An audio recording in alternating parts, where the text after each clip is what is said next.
Oh, ngayon ka lang. Saan ka galing? Galing ako lang pa rin, Jay. Di ba sabi ko sa'yo kanina may gagawin kami?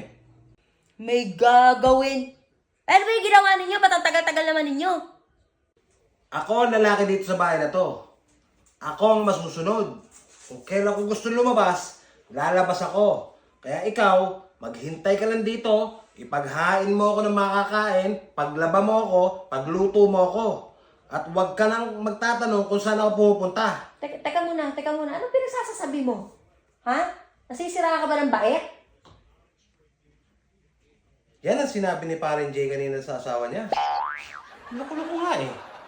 Sabi ko nga sa kanya, di tama yung ganyan na dapat nire-respeto niya ang mga babae. Dapat lang. Oo nga. Dapat talaga, ganun. Kaya ikaw, umuwi ka na maaga. Hindi yung namumuti yung mata ko dito Oo nga, kakahintay. hindi na traffic talaga ako.